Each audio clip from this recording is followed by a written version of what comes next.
اور اس کے اپنے الفاظ کی ڈیٹیل ہے، لیکن بس ابھی کے لیے اس درس قرآن میں اتنا ہی. یہاں پر مراد ابلیس ہے.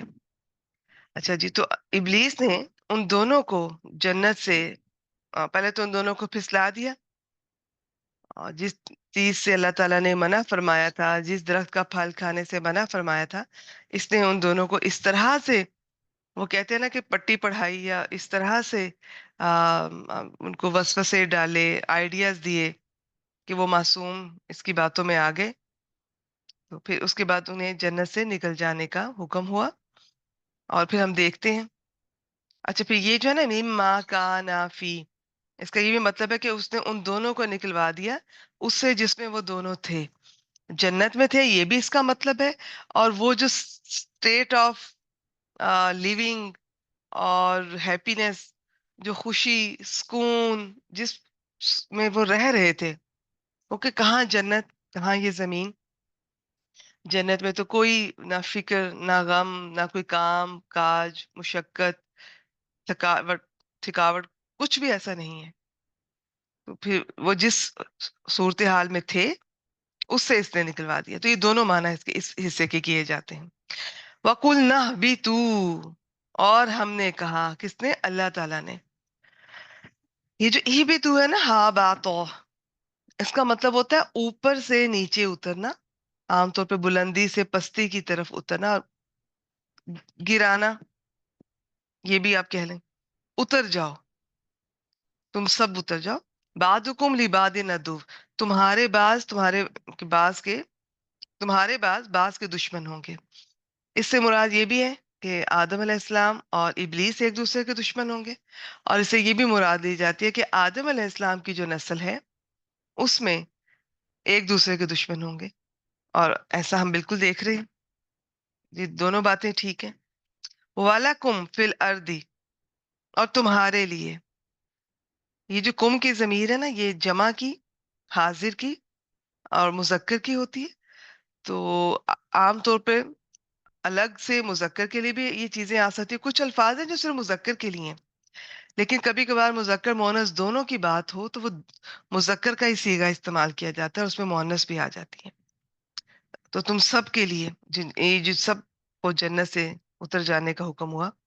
فی الارضی، زمین میں کیا ہے؟ مستقر ہے، جائے قرار ہے، اب زمین میں رہنا ہے. اب اگر واپس آنا ہے تو اللہ تعالیٰ کی بھیجی ہوئی ہدایت پر عمل کر کے پھر واپس کوئی جنت میں جا سکتا ہے. وَمَتَاعٌ، اور وہ ہدایت اب کیا ہے؟ ہر زمانے میں ہر نبی کو بھیجا گیا، اور ساتھ کچھ کو تو فرسٹ ٹائم کوئی، آپ کہہ لیں کہ بکلیٹ یا کوئی ہدایت نامہ دیا گیا، تو کچھ ان کی اس طرح شریعت دی گئی. کچھ کو نہیں دیا گیا، انہوں نے پچھلے رسولوں کی ان سب چیزوں کو ہی اپنی قوم پر امپلیمنٹ کروانا تھا. تو یہ اس طرح سے تھا. لیکن ایسا کبھی نہیں ہوا کہ اس دنیا میں، جب سے یہ دنیا بنی ہے، اللہ تعالیٰ نے انسان کی ہدایت کے لیے کسی کو نہ بھیجا ہو. سب تک پیغام پہنچتا ہے کسی نہ کسی طریقے سے، اور خود انسان کے اندر اللہ تعالیٰ نے فیڈ کر دیا ہے. کوئی نہ بھی آئے، نہ بھی بتائے، انسان تھوڑا سا غور کرے. اب ابراہیم علیہ السلام کی مثال لیجئے، کس طرح وہ غور و فکر کیا کرتے تھے. کبھی وہ سورج کو دیکھتے تھے کہ یہ میرا رب ہے، پھر کہتے تھے وہ تو غائب ہو گیا، یہ کیسے ہو سکتا ہے. ان کے اندر کی آواز تھی کہ رب تو 24 آور اویلیبل ہونا چاہیے، 24 آور، ہر وقت رب کو ایسا ہونا چاہیے. ان کے جو ذہن میں وہ شخصیت تھی، جو ہستی تھی، جو اویلیبل ہو، جو ہر وقت سن رہی ہو، دیکھ رہی ہو. تو یہ نہیں ہے. پھر چاند کو دیکھا، پھر ستاروں کو دیکھا، سب کو کچھ نہ کچھ کہا کہ نہیں یہ تو ایسا ہے، اور یہ تو غائب ہو جانے والا ہے، اور میں ایسے غائب ہو جانے والوں کو پسند نہیں کرتا، نہیں یہ میرا رب نہیں ہو سکتا. تو یہ چیز ہر انسان کے اندر ہے. یہ اور بات ہے کہ بعض لوگ اس سے انکار کرتے ہیں. آپ قرآن مجید کے بھی متعدد مقامات پر آپ دیکھیں گے، ابراہیم علیہ السلام کا ہی واقعہ سے ہمیں ایک پتہ چلتا ہے. جب یہ سب لوگ، کوئی ان کا فنکشن تھا، یہ اٹینڈ کرنے گئے ہیں، تو پیچھے ابراہیم علیہ السلام نے وہ اس جگہ پر جا کے جہاں یہ سارے بت رکھے ہوئے تھے، یہ چھوٹے چھوٹے سب بتوں کو توڑ دیا، اور وہ جو جس سے توڑا تھا وہ بڑے بت کے گلے میں لٹکا دیا۔ لوگ واپس آئے، پوچھا کہ کس نے کیا؟ ابراہیم علیہ السلام نے کہا ان سے پوچھ لو اگر یہ بولتے ہیں۔ تو تب لوگوں کو فیل ہوا، یہ قرآن مجید کے الفاظ ہیں، کہ انہوں نے تھوڑی دیر کے لیے سوچا، اپنے اندر جھانکا، تو محسوس ہوتا ہے سب کو، لیکن اس کے بعد پھر وہ اسی روش پہ چل پڑتے ہیں، اپنے آباء و اجداد کی روش پہ چل پڑتے ہیں، کیونکہ اس میں فائدے نظر آتے ہیں نا بظاہر۔ حق بات کرنا، اس کو ماننا، پھر اس پہ عمل کرنا، وہ تو پورے خاندان سے دشمنی مول لینا، ان کی نفرتیں، پھر ان کے سے جو آپ کو فائدے پہنچ رہے ہیں ان سب سے ہاتھ دھو بیٹھنا، تو یہ ہر ایک کا اتنا جگر نہیں ہوتا۔ یہ صحابہ کرام کی آپ لائف ذرا دیکھیے، کیسے کیسے صحابہ تھے۔ یہ حضرت مصعب بن عمیر جو تھے، وہ کتنے آپ کہہ لیں کہ ہمارے ہاں اگر آج کل جو ایک لفظ استعمال ہوتا ہے کہ جی اس کلاس کا ہے، ایلیٹ کلاس کا ہے، تو یہ ایک لباس کو دوبارہ استعمال نہیں کرتے تھے، بس ایک ہی دفعہ پہنتے تھے، اور لباس ان کا عرب سے باہر سے آیا کرتا تھا، اور پرفیوم، خوشبو بہترین، وہ بھی امپورٹڈ۔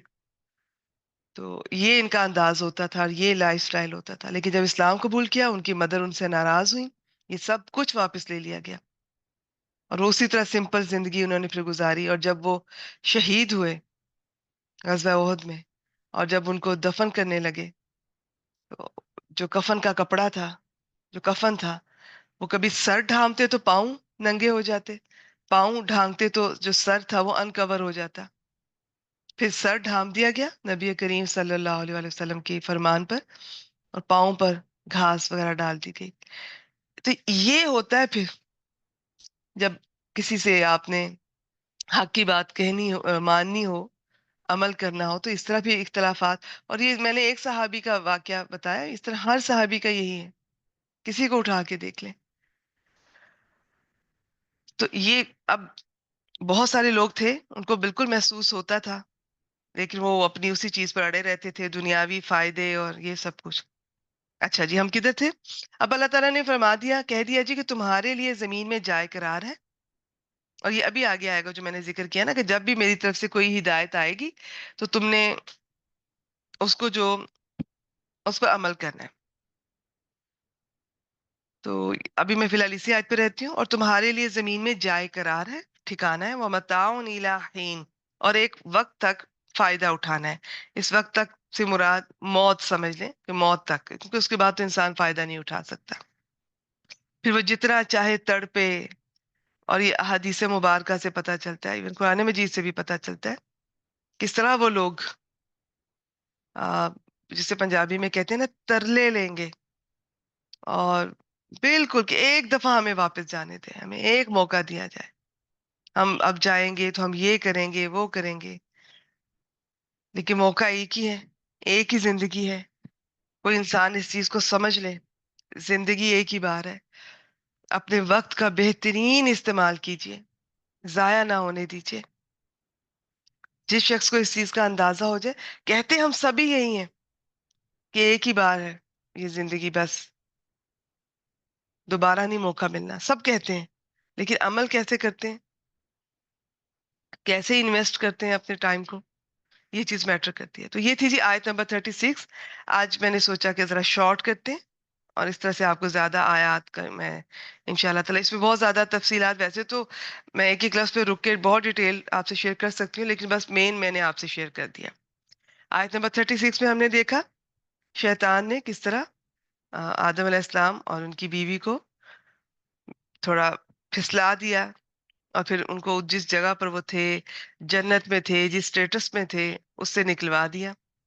تو پھر اللہ تعالیٰ نے ان سے کہا کہ تم سب اتر جاؤ، اور تمہارے باز باز کے دشمن ہوں گے، اور تمہارے لیے اب زمین میں جائے قرار ہے، ٹھکانا ہے، اور کچھ دیر تک، ایک خاص وقت تک فائدہ اٹھانا ہے۔ اب ہم آیت نمبر 37 دیکھتے ہیں، سورۃ البقرہ آیت نمبر 37۔ فَتَلَقَّىٰ آدَمُ مِن رَبِّهِ كَلِمَاتٍ فَتَابَ عَلَيْهِ فَتَلَقَّىٰ، پس سیکھ لیا آدم علیہ السلام نے اپنے رب سے چند کلمات، پھر وہ مہربان ہوا. کون مہربان ہوا؟ اللہ تعالیٰ. یہ اب جب ان سے یہ غلطی ہوئی، اور اس کی بھی ڈیٹیل، وہ جو منظر اس وقت ہوا، تو وہ آپ کو انشاءاللہ تعالیٰ قرآن مجید میں آگے چل کے مل جائے گا. اس کے بعد پھر زمین میں بھیج دیا گیا. وہاں پر بہت ندامت ہوئی آدم علیہ السلام کو.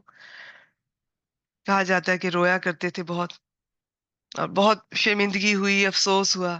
لیکن چونکہ پہلے انسان تھے اور انہیں اندازہ نہیں تھا کہ ایسے موقع پہ کیا کیا جاتا ہے، کیا کرنا چاہیے.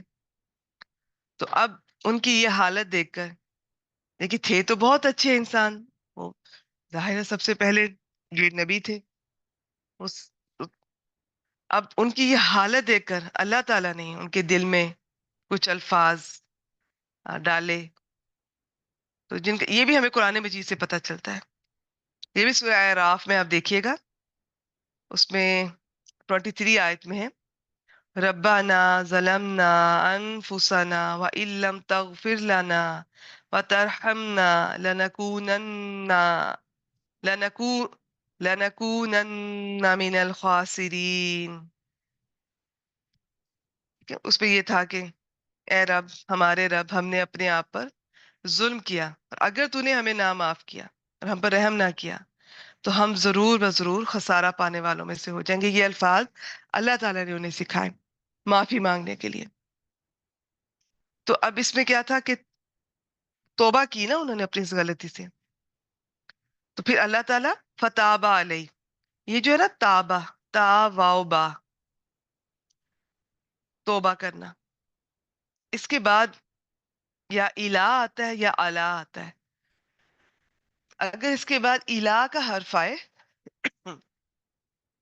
تو اس کا مطلب ہوتا ہے بندے کا توبہ کرنا.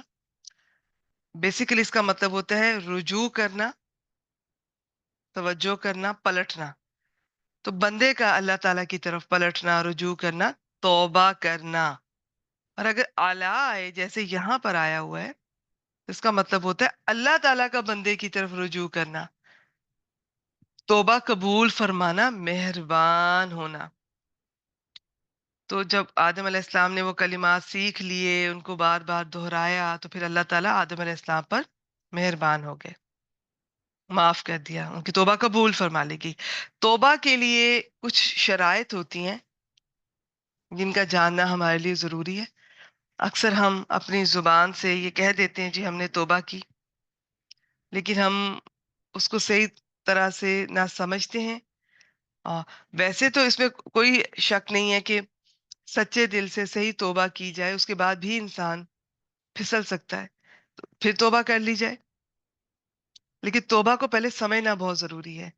اس میں کچھ شرائط ہیں. سب سے پہلے یہ ہے کہ اپنی غلطی کا اعتراف کیا جائے، اپنی غلطی کا احساس کیا جائے. اگر تو انسان کو اپنی غلطی کا احساس ہوگا جیسا کہ آدم علیہ السلام کو، تو ہی اگلے پروسیس کی طرف وہ بڑھ سکے گا اور پھر اس کی توبہ قبول ہوگی. لیکن اگر کوئی شخص اپنی غلطی مانتا ہی نہیں ہے، اعتراف ہی نہیں کرتا، اس کو احساس ہی نہیں ہے کہ میں غلط ہوں، تو پھر یہ توبہ اس کی قبول نہیں. تو جس طرح یہ ابلیس اپنی غلطی پر اڑ گیا، تو پھر اس میں کیا ہوتا ہے؟ سب سے پہلے کہ غلطی کا اعتراف، غلطی کا احساس، پھر اس کے بعد ہوتا ہے اس پر شرمندگی. ان میں تھوڑا فرق ہے. ہم میں سے اکثر لوگوں کو احساس ہی نہیں ہوتا کہ ہم نے غلطی کی ہے. کوئی اگر ہماری توجہ اس طرف دلائے بھی تو ہم تھوڑا اوفینڈ ہو جاتے ہیں، ہم نہیں مانتے، ہمیں برا لگتا ہے، مائنڈ کر جاتے ہیں. تو اپنی سب سے پہلا سٹیپ ہی یہی ہے. جس وقت، جس لمحے کسی انسان کو اپنی غلطی کا احساس ہوتا ہے نا، اسے لگتا ہے کہ ہاں میں نے غلط کیا، مجھ سے غلطی ہوئی، وہی لمحہ آپ سمجھ لیجئے کہ اس کی ہدایت کی طرف پہلا قدم ہوتا ہے. ہم میں سے بہت سے لوگ ہیں، آج آپ اپنے آپ کو بھی ٹٹولیے گا کہ کیا ایک تو آپ اپنا یہ محاسبہ کرتے رہا کریں، دیکھتے رہا کریں ہر روز اکثر معاملات میں، ہو سکتا ہے میں غلط ہوں، کہ میری غلطی تو نہیں. تو یہ غلطی کا احساس ہونا، غلطی کا اعتراف کرنا، یہ بہت ضروری ہے. ہم میں سے بہت سے لوگ کیوں نہیں سیدھے راستے کی طرف آتے، کیوں نہیں بدلتے؟ ہم ویسے کے ویسے ہی رہتے ہیں کیونکہ ہم اپنی غلطی نہیں مانتے. ہم یہ نہیں مانتے کہ میں جس فرقے سے ہوں وہ بھی غلط ہو سکتا ہے، یا اس فرقے کی بھی کچھ باتیں غلط ہو سکتی ہیں، قرآن اور سنت کے اگینسٹ ہو سکتی ہیں. میں نہیں مانتی. تو جب میں مانتی ہی نہیں ہوں، میں مانوں گی ہی نہیں کہ یہ غلط ہو ہی نہیں سکتے میرے فرقے والے یا میرے گھر والے، میرے آباء و اجداد، تو میں ہدایت کی طرف پہلا قدم کیسے اٹھا سکتی ہوں؟ سب سے پہلے احساس ہوگا کسی چیز کا تو ہم آگے بڑھ سکتے ہیں. پھر ہم گھروں میں بہت معاملات میں ہم بہت غلط ہوتے ہیں. اچھا ہمیں پتہ بھی چل جائے نا کہ ہم سے غلطی ہوئی ہے، ہم پھر بھی نہیں مانتے ہیں. پھر کیا ہوا؟ ہو جاتی ہے، سب سے ہوتی ہے، سب کرتے ہیں. اور میں نے اس کو اگر کہہ دیا کہ سوری تو یہ تو سر پہ چڑھ جائے گا، اس کو اس کی اوقات میں رکھنا چاہیے. یہ ہمارا طرز عمل ہوتا ہے. کیا بدلنا ہے پھر؟ کیا ہمارے رشتوں میں بہتری آئے گی؟ کیا ہمارے رشتوں میں خوبصورتی آئے گی؟ یہ تو ہمارا حال ہے. ہم اپنوں کو یہ سمجھتے ہیں کہ سر پہ چڑھ جائے گا. میرے خیال میں تو اگر والدین سے بھی کبھی غلطی ہو، زیادتی ہو، تو آپ اپنے بچوں کو یہ نہ سمجھے کہ وہ ہم سے چھوٹے ہیں، یا اللہ نے ہمیں اتنے حق دیا ہے اولاد پر کہ ہم فرعون ہی بن جائیں. بالکل اسلام اس چیز کی اجازت نہیں دیتا ہے. ہمارے ہاں یہی ہوتا ہے، جس کو اختیار ملتا ہے وہ واقعی فرعون بن جاتا ہے. ہر شخص کے اندر ایک فرعون چھپا ہوتا ہے جو بوقت ضرورت اس کو اختیار ملنے پہ سامنے آ جاتا ہے. تو اپنی غلطی کا اعتراف کرنا آدم علیہ السلام کے، وہ آپ کہہ لیں کہ ان کی نشانی، اور آگے یہ اولاد آدم کی نشانی ہے، علامت ہے. اپنی غلطیاں تو ہوں گی، یہ کیسے ہو سکتا ہے غلطی نہ ہو؟ غلطیاں تو ہوں گی، ہمیشہ ہوں گی، مرتے دم تک ہوتی رہتی ہیں. چاہے جتنی بھی احتیاط کریں، جتنی بھی کوشش کریں، تو غلطیوں کو مانا کیجیے، اعتراف کیا کیجیے، دوسروں سے آگے بڑھ کر معذرت کر لیا کیجیے، رشتوں کو بچا لیا کریں. یہ اپنی جو ایگو ہے نا، اس کو ذرا سائڈ پہ رکھ دیا کریں. اور ایگو والے کبھی ہدایت کے راستے پہ نہیں چل سکتے. یہ ابلیس کا طرز عمل ہوتا ہے. میں بہتر ہوں، میری کوئی غلطی نہیں. تو اللہ تعالیٰ انہیں نوازتے ہیں جو اپنی غلطیوں کا اعتراف کرتے ہیں، اور نمبر 2 اس پر شرمندہ ہوتے ہیں. پھر اتنا انہیں افسوس ہوتا ہے، دل پہ ایسا، دل پہ جیسے روگ لگ جاتا ہے. صحابہ کرام بعد میں بھی اپنے پرانے گناہوں کو یاد کر کے، غلطیوں کو یاد کر کے خوب رویا کرتے تھے. ایسا احساس ہوتا ہے، ایسی شرمندگی ہوتی ہے. پھر اس کے بعد اس میں کچھ کلمات بھی ہوتے ہیں، ان کو پھر کہتے ہیں کہ استغفار کرنا. تو وہ کچھ تسبیحات ہیں، کچھ الفاظ ہیں، ان کا استعمال کرنا. اور آخر میں موسٹ امپورٹنٹ، آئندہ دوبارہ وہ غلطی نہ کرنے کا عہد کرنا. خالی صرف اعتراف کرنا، احساس کرنا، یہ شرمندہ ہونا، یہ کافی نہیں ہے. آئندہ دوبارہ نہ کرنا. اگر ہم یہ کہتے ہیں کہ نہیں یہ تو ہو جاتی ہے، بار بار ہو جاتی ہے، پھر بھی ہو جائے گی، یہ تو مجھ سے ہو ہی جانی ہے. دیکھیں، پکی والی پہلے توبہ کیجیے، اس کے بعد اگر ہو جاتی ہے وہ کوئی بات نہیں. لیکن پہلے سے یہ ہے کہ نہیں، مجھے لگتا ہے میں تو نہیں کر سکتی یہ کمٹمنٹ، بس ٹھیک ہے، ہاں غلطی ہوئی ہے لیکن دوبارہ کا نہیں، تو وہ پھر چیز پوری، یہ شرائط پوری نہیں ہوگی توبہ کی. اور توبہ کرتے رہنا چاہیے. ہم سب سے غلطیاں ہوتی ہیں، اور جو سچے دل سے توبہ کرتے ہیں اللہ تعالیٰ کو اتنی خوشی ہوتی ہے. ایک لمبی حدیث مبارکہ ہے، اس کا مفہوم یہ ہے کہ جس طرح کسی کا اونٹ کھو جائے صحرا میں، اور اس کا زندگی کا سارا سامان اس اونٹ پر ہو، اور جب اسے وہ واپس مل جائے اس حالت میں کہ بالکل یہ شخص کی حالت آخر میں غیر ہو جائے، اسے کوئی امید نہ رہے وہ اونٹ ملنے کی، لیکن وہ اونٹ اچانک سے سامنے آ جائے، جتنی اسے خوشی ہوتی ہے اس سے بڑھ کر اللہ تعالیٰ کو اپنے بندے کے واپس پلٹنے کی خوشی ہوتی ہے. تو یہ توبہ کرتے رہا کیجیے.